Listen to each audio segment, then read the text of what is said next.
So I wanted to go over what I carry on duty, as far as my belt system and everything. It's running the Safe Life Defense inner and outer belt, Blade Tech double mag pouch with the Tech Lock system on it. I run it sideways so it doesn't clash with my vest. Basic taser holster, and then I'm running Safariland 6390 RDS holster with the Safariland drop flex adapter and the single strap. Uh, I really like the belt. It's super stiff. You don't have to run keepers. The way they do the Velcro, it stays in place, no problem. So not having to run keepers is nice. I'm new to this holster. It's it's really nice with the QLS fork, and being able to switch guns quickly is awesome. So it doesn't come with those. I had to buy them separate. But as far as the holster goes, the gun fits in there tight. There's a little bit of rattle, but not near the amount as my other holster. And then it's just the single button. I'll probably eventually get a hood to put on it, just for a little bit extra security. But it clicks into place and comes out nicely. Just barely bump the little nub on there, and it comes out nice. And then the hood just drops away on its own as you pull the gun out. Um, but right now at work, I carry a Gen 4 Glock 17 with I don't remember the brand. They're metal night sights, and then that's it. I have a Magpul polymer magwell on it, and then a +2 base plate, uh, the Glock Factory +2. So I'm running 19+1. But here shortly, I hope to be going to this at work. I got to get it approved. So I kind of put this together initially for competition, and I ended up shooting a GSSF match with it and winning Glock 43X. I actually won this gun as well.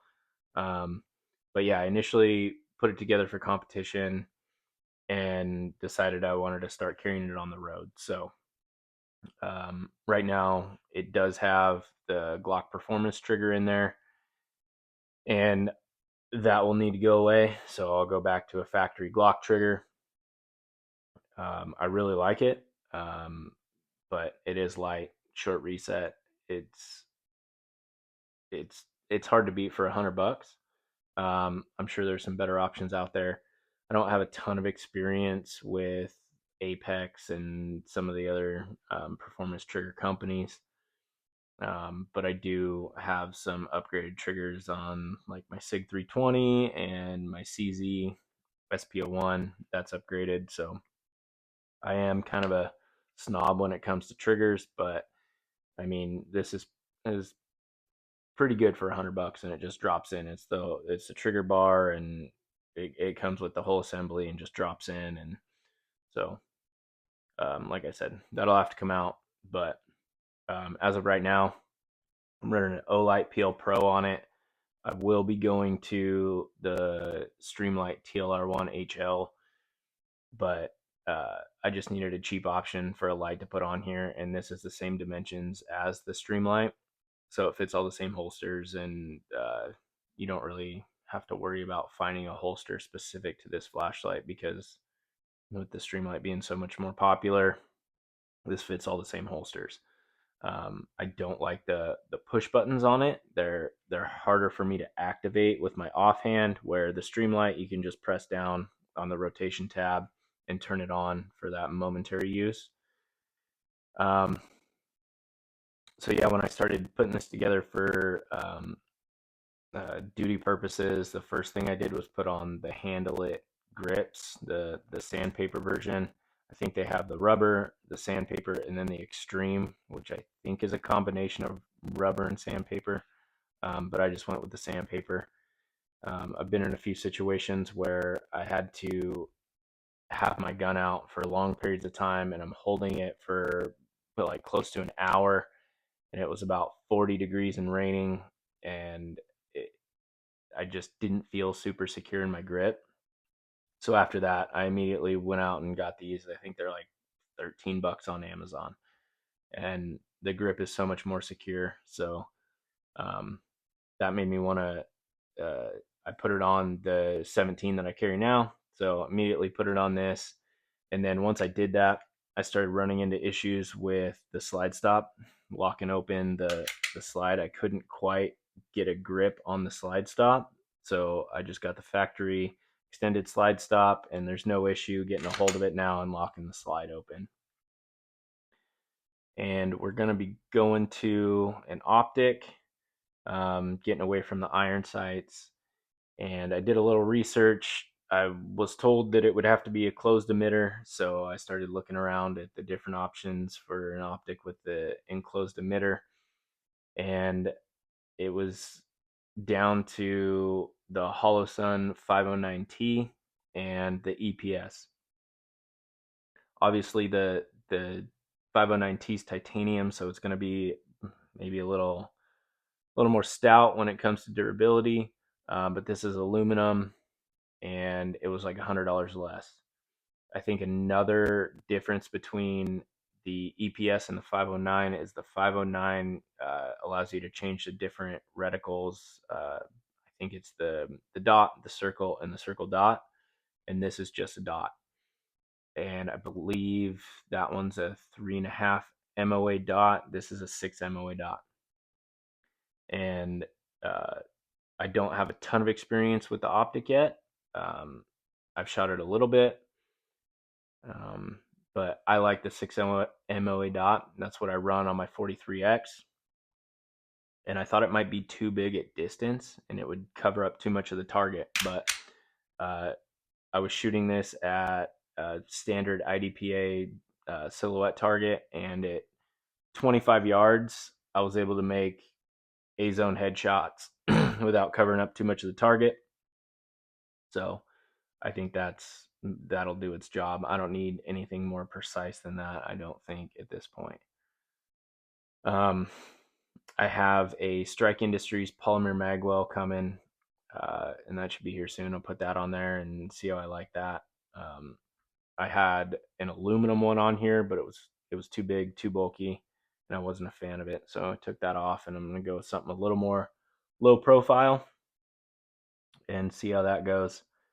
And then eventually, I'm going to upgrade to suppressor height metal sights, so I can co-witness with this EPS dot. It sits fairly low on the slide, even with an adapter plate, so I can almost co-witness factory sights, which is nice. Just for right now, it's close, but they're not a direct co-witness. Um, so that's going to be coming here in the future. And then, um, yeah, I have a training class coming up next month. The round counts 1,000 rounds in 2 days. I think I probably already have 5,000 through the gun, give or take a few, and then I probably only have 150 rounds through the optic. So be looking forward to putting it to the test. It's going to be in the middle of December, so it's going to be cold and probably raining. So we'll see how it does, and um, yeah, I can report back. But as of now, I have no complaints with it as far as just carrying it around the house and getting used to it and working on my draw with the holster. Um, yeah, uh, I think it's going to be a nice change to be able to carry an optic on duty, considering all my other guns at home are set up with optics. So switching back and forth can be kind of frustrating.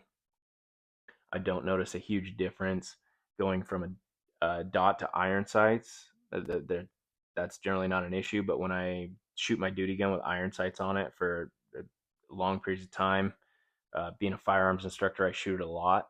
And then on my off time, I'll go back to an optic, and I tend to struggle finding the dot in the window just from losing a little bit of muscle memory. So it'll be nice to just be consistent across all my platforms, whether it's my 320 or my 43X or whatever, my my CZ, they all have optics on it. So I think just being consistent will be nice. Um, and then as far as this light goes, like I said, I'm not a huge fan of it.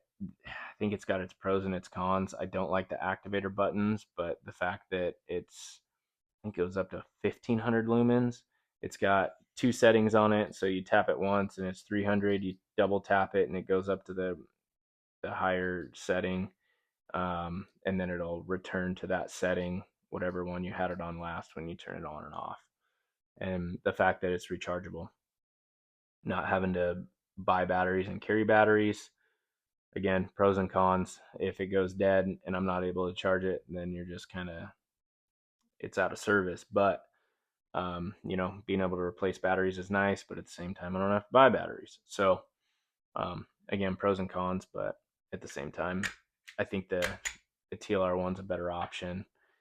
And yeah, if you guys have any questions about my belt, holster, any of the Safariland stuff, just let me know. I'll see if I can answer any more questions.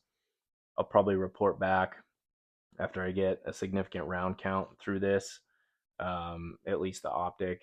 Like I said, I already have about 5,000 through the gun. So, but yeah, if you have any specific questions or want to know anything, just let me know. I'll try to answer them in the comments, or if it's something a little more detailed you want to see, I can try to make a video for that. So, yeah, just let me know.